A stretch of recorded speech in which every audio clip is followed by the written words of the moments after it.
Have you ever wondered why everyone suddenly disappears from your life? Why the calls stop, the messages slow down, the invitations vanish? It feels like the world is pushing you away. But what if it's not the world? What if it's Allah calling you back to Him, not to punish you, but to purify you, not to isolate you, but to realign your heart with its true purpose? Because sometimes the silence around you is Allah's voice guiding you. Not every disconnection is a loss. Sometimes it's a divine redirection. 1. Isolation is not rejection. It's a divine invitation. There are moments in life when we feel completely alone. People stop calling, friends grow distant, even family members, the ones who were always around, seem unavailable. And we start to ask ourselves, what did I do wrong? Why is everyone pulling away from me? Am I not good enough? At first, this loneliness feels like a punishment, like you're being abandoned, like the world is slowly closing its doors on you one by one. You sit in your room staring at your phone, hoping it will ring. You refresh your messages again and again, but nothing changes. You look back at old photos and remember how full your life once felt, but now the silence in your heart feels louder than any noise. You start questioning your worth, doubting your value, and wondering if anyone truly cares. But what if the emptiness you feel is not the absence of people, but the presence of a greater plan?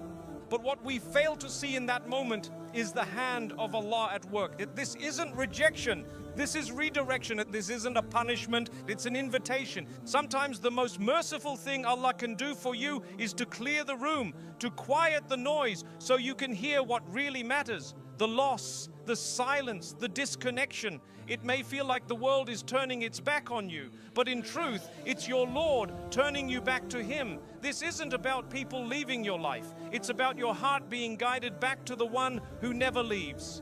What feels like isolation is actually protection. What feels like being forgotten is actually you being chosen for a conversation only Allah can have with you.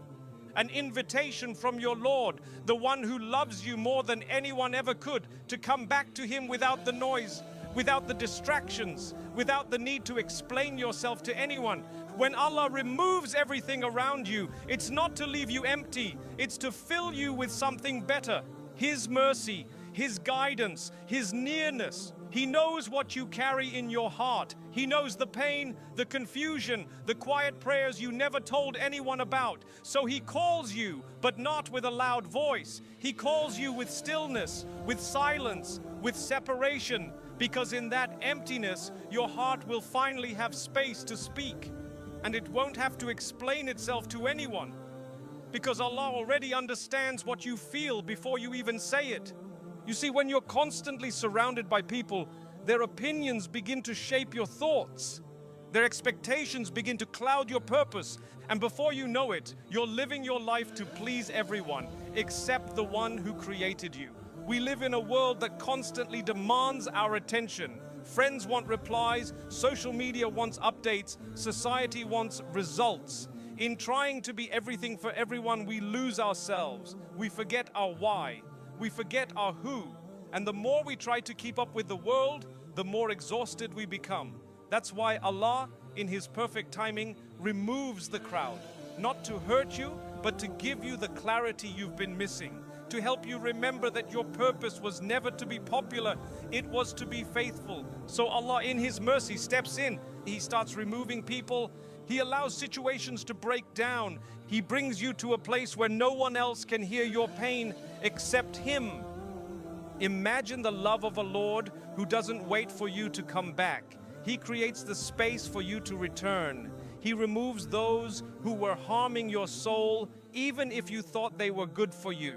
He delays your plans, not to destroy your dreams, but to purify your intentions. He breaks the things you were clinging to so you can cling only to Him.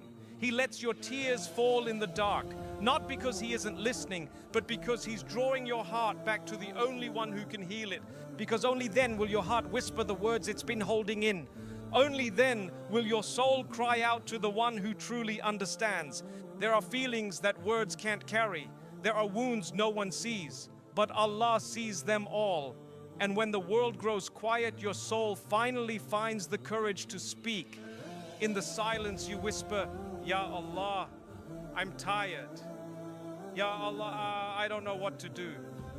And unlike people who may judge you or misunderstand you, Allah welcomes every word, even the broken ones, because He knows your heart before it even forms the prayer. And that moment when you're left with just Allah is when everything begins to change. That's not a breakdown, that's a breakthrough. That's not loneliness, that's spiritual intimacy. It's in that solitude that your eyes begin to open. You see things differently, you feel things more deeply, and you realize being alone with Allah is more healing than being surrounded by those who don't understand your soul. You stop chasing comfort from creation and start finding peace in your Creator. This isn't the end of your story. This is the page where the real healing begins. This is the moment where you realize that sometimes being pulled away from everyone is the only way to finally meet yourself and your Lord. Allah is not rejecting you, my dear brother, my dear sister. He is selecting you, choosing you for something greater. He is pulling you out of the crowd so He can whisper directly to your heart. Think about it. When a teacher has something important to say to a student, they don't shout in the middle of the classroom. They wait until it's quiet. They pull that student aside. They speak to them directly. That's what Allah is doing with you. He's pulling you aside from the crowd, from the noise, from the distractions, because there's something He wants you to hear. And it's something that only your heart can understand. You're not being ignored. You're being personally chosen for a lesson that could change everything. It's like a teacher calling a student after class, not to punish them, but because there's something special they need to understand. Something they can't grasp in the noise of the classroom. Allah is the best of teachers, and He teaches through moments. Moments of silence, moments of struggle, moments of separation. Because it's in these quiet lessons that your soul matures. It's in this divine classroom that your heart learns its most valuable truths. Maybe you didn't understand the tests when life was noisy, but now in this calm, you see the answers more clearly. This time alone with Allah, this is where wisdom begins. This is what solitude does. It silences the world so that the voice of Allah can be heard in your heart. And that voice doesn't scream, it doesn't rush, it doesn't overwhelm. It speaks gently, it reminds you softly. And if you allow yourself to be still long enough, you'll hear it. You'll hear that whisper that says, I am with you. I never left. Come back to me. That's not your imagination. That's your Lord. And He's closer now than ever before. So the next time you feel left out, pushed aside, or forgotten by people, remember this. You're not being isolated, you're being invited by the most merciful, by the one who never needs to raise his voice to call you. He simply removes distractions until you hear Him clearly. This is the mercy of Allah, a mercy that often comes wrapped in silence, a love that's so pure it removes everything else so your heart can finally focus. Don't rush through this. Don't curse the quiet. Accept the invitation, because when Allah calls you in solitude, it means He wants to give you something that can't be found in crowds: peace, purpose, and His presence. Psalm 2. The prophets faced solitude before strength. Because before greatness came isolation, or before miracles came silence, and before divine missions were given, there was solitude. This pattern isn't a coincidence. It's a divine principle. If you study the lives of the prophets, every single one of them, you'll see a consistent pattern. Before they stood before nations, before they carried out Allah's commands, and before their names were etched in history, they were alone, not just physically, but spiritually. They went through moments of total silence, total detachment, and deep reflection. These weren't accidental pauses in their lives. They were divinely placed stepping stones, because in isolation, hearts are softened, egos are humbled, and souls are prepared to carry weighty missions. Solitude is not a gap between greatness. It is the beginning of it.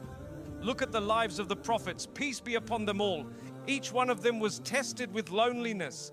Each one of them faced seasons where they were cut off from the world, but connected deeply to their Lord. This wasn't just physical loneliness. It was emotional, it was spiritual, the type of solitude that makes you question everything, your purpose, your direction, your strength. And yet, in those moments, something remarkable happened. They turned inward, and through that inward turn, they turned upward. They didn't lose their minds, they found their Rab. They didn't crumble, they were reformed. Their isolation wasn't weakness. It was a moment of spiritual purification where every voice was silenced except one, Allah's. It was in those private moments that their public strength was born. Before Prophet Musa AS was chosen to confront Pharaoh, he fled into the desert alone. Imagine this, a man raised in a palace, surrounded by riches, now running for his life. One mistake, one confrontation, and everything he knew was gone. He had no one to defend him, no crowd to comfort him, no one walking beside him. He crossed vast lands with nothing but dust beneath his feet and the weight of guilt and uncertainty in his heart. From the glamour of royalty to the emptiness of wilderness, it looked like a fall. But in reality, when it was a rise, he had just left behind the palace, the people, the life he knew in Egypt. After a single mistake, he became a fugitive, running for his life, unsure of what came next. He had no army, no followers, no clear direction. All he had was his footsteps echoing through the desert and his heart quietly calling out to Allah. That moment, that desperate, uncertain silence became the doorway to revelation. In the desert, Musa AS found simplicity. He found humility. He found time to reflect away from the noise of politics, power, and pain. He worked, he served, he grew, and most importantly, he healed. This desert, though empty to the eyes, was full of meaning for the heart. That's where he started becoming ready, not in the palace, but in the quiet, barren stillness of exile. It was in that silence, that isolation, that Allah began to shape him. Years away from the noise of power and status, years away from the distractions of the palace, years in the wilderness where the only sound was the voice of his heart being purified by hardship. And when the time was right, Allah spoke to him directly from a burning bush in the valley of Tuwa. Imagine a prophet standing in awe as a bush burns without being consumed, and from it, the voice of Allah addresses him directly. That moment wasn't random. It was the result of years of purification, years of solitude. You don't just wake up ready to speak to kings and carry divine miracles. You are prepared for it, silently, slowly. And Musa, AS, in the isolation of the desert, was molded by divine wisdom. When the world saw a man in hiding, Allah saw a man in training. That moment, that conversation, that mission didn't come from the palace. It came after solitude, after separation, after surrender. Power doesn't always come from palaces. Sometimes it comes from caves and deserts. Sometimes it comes after you've lost everything. And in that loss, you finally gain clarity. When Musa, AS, heard Allah's command to go back and face Pharaoh, he wasn't the same man who had fled. He was now shaped, grounded, refined. His solitude wasn't a detour. It was the straightest path to purpose. And that's the secret many of us forget. Sometimes what feels like a setback is really a sacred setup. Before Prophet Muhammad, peace be upon him, received revelation, he retreated to the cave of Hira, alone. He didn't wait for revelation in the crowds of Makkah. He didn't expect clarity in the markets or majlis. He sought stillness, peace, reflection, and where did he find it? In the silence of a cave. Day after day, he would climb up Jabal al-Nur, the mountain of light, not for fame, not for approval, but for solitude. He separated himself not because he hated people, but because he longed for truth. And truth, my dear brothers and sisters, often comes to those who are willing to be alone with their Lord. He wasn't surrounded by companions. He wasn't standing on a stage. He was in a small cave, high in the mountains, wrapped in silence, pondering life. Away from the noise of Makkah, away from the idol worship, away from the chaos of society. He would spend hours, days in that cave, just thinking, just searching, just connecting with Allah. That image alone should touch your heart. The greatest man to ever walk this earth, seeking Allah in silence. While others chased business, wealth, and popularity, he climbed away from it all, seeking meaning. The cave of Hira became his sanctuary, and in that darkness, light descended. Not just physical light, but the light of revelation, the beginning of the Quran, the start of mercy to the worlds. And it was there, in the stillness of that solitude, that Jibreel A.S. appeared.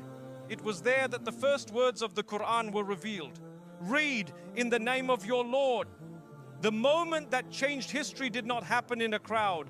It happened in stillness. The Quran, the book that would guide generations, began in a quiet cave with a man all alone, chosen by Allah. That's the wisdom of our Lord. He doesn't speak through chaos, He speaks through calm. And the first command, read. Not rush, not perform, not gather people, just read. And to read, you must first be still. That's why solitude was the stage for revelation. Revelation didn't descend in a crowd. It didn't come with fanfare. It came in silence, in darkness, in solitude. We often think we need a big audience to do big things, but Allah teaches the opposite. The most important event in human history began quietly. No one else was there. No cameras, no spectators, just a heart ready to receive, and a cave that witnessed the moment light returned to earth. This is how Allah works, privately, perfectly, powerfully. Why? Because the heart must be quiet to truly listen. The soul must be still to truly absorb. Allah knows us. He knows how easily distracted we are. He knows how loud the world can be. So He calls us into silence, not to punish us, but to prepare us. It's only when the noise stops that the heart begins to whisper. And it's only when the soul is still that it can finally hear. The Quran wasn't revealed to a crowded majlis. It was revealed to a heart in a cave. That's the message. You don't need noise to grow. You need nearness to Allah. Solitude wasn't a pause in their journey. It was the beginning of their purpose. We think nothing is happening when we're alone, but with Allah, something is always happening. You may not see movement on the outside, but your heart is being molded. Your thoughts are being reshaped. Your soul is being strengthened. The silence you're in, it's not the end of your journey. It's the doorway to your next chapter. Just like the prophets, you are being prepared in private for something powerful in public. We often think that when life becomes quiet, it means nothing is happening. We say, I'm stuck, I'm behind, I've lost my path. But Allah is never still. His wisdom is never inactive. What looks like silence is full of secrets. The doors that seem closed may be doors to a better destination. And the stillness that feels frustrating may actually be protecting you from harm. Just like a seed must be buried in darkness before it can bloom, your solitude is preparing you to rise. You are not forgotten, you are being formed. But the truth is, Allah does His deepest work in the quiet. He's not delaying you, He's developing you. The delays we hate are often the moments Allah is building something inside us that we'll need later. Patience, strength, tawakkul. Without solitude, these qualities remain shallow, but in silence, they deepen. You start to rely not on people, but on Him. You stop asking, why me? And start asking, what is Allah trying to show me? That shift, that quiet transformation is the secret power of isolation. Just like the prophets were prepared in solitude before being sent into the world, you too may be going through a season of stillness before a season of strength.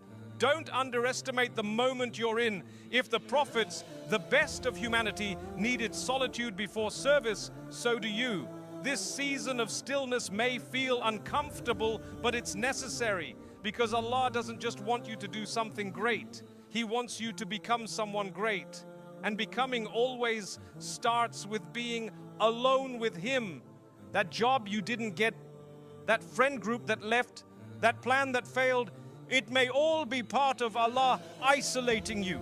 Not to break you, but to build you privately before using you publicly. Sometimes what breaks your heart is what saves your soul. The closed doors, the empty rooms, the long nights of wondering, why is this happening to me?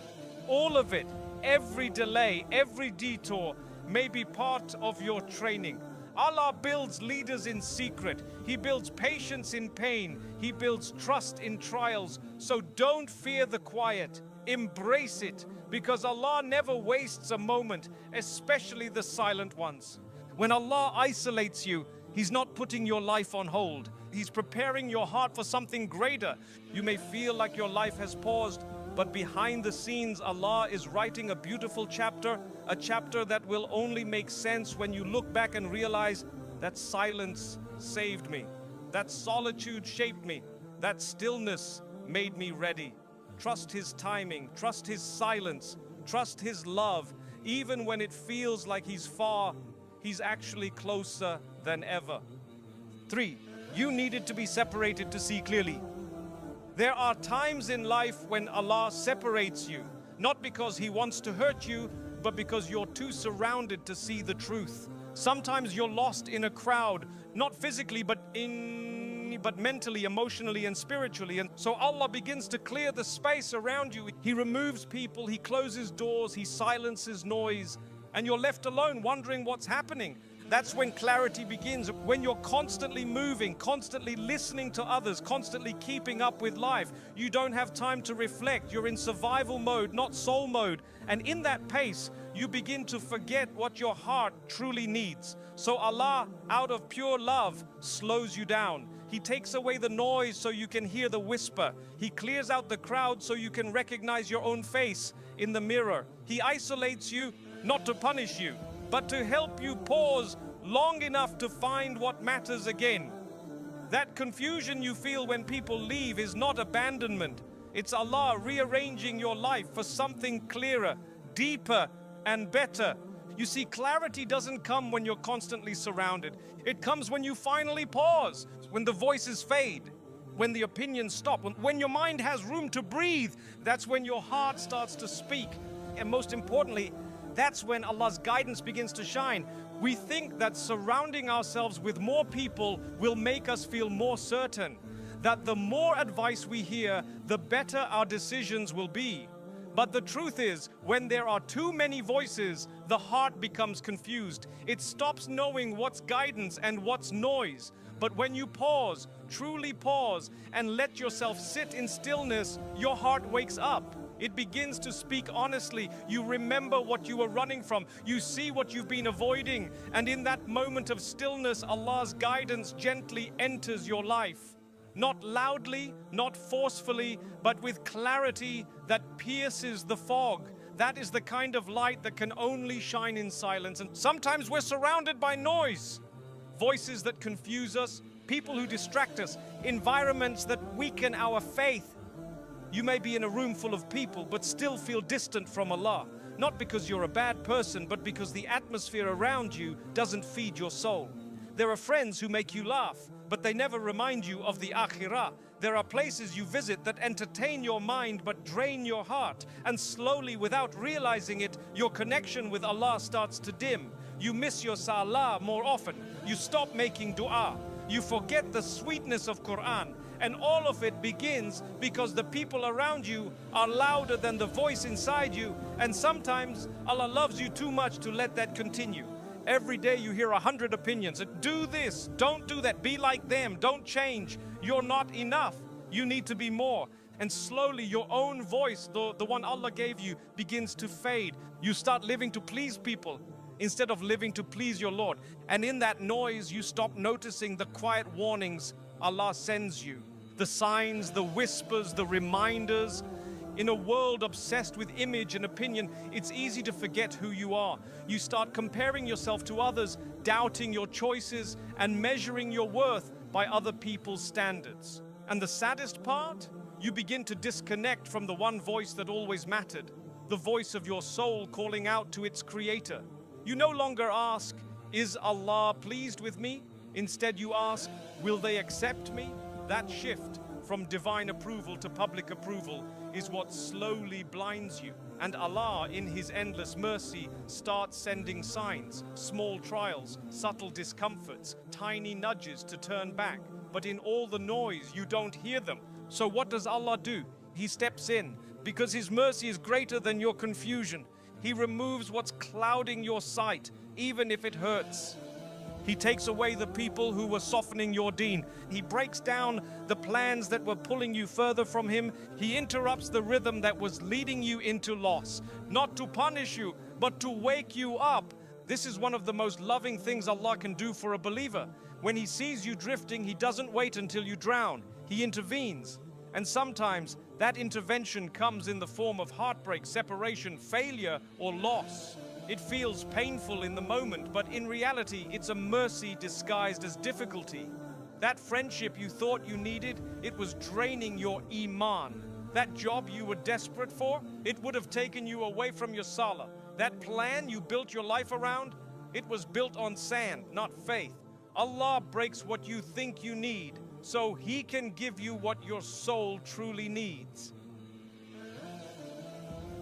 Imagine standing in a dusty room. The sunlight is trying to enter through the window, but the dust in the air makes everything hazy.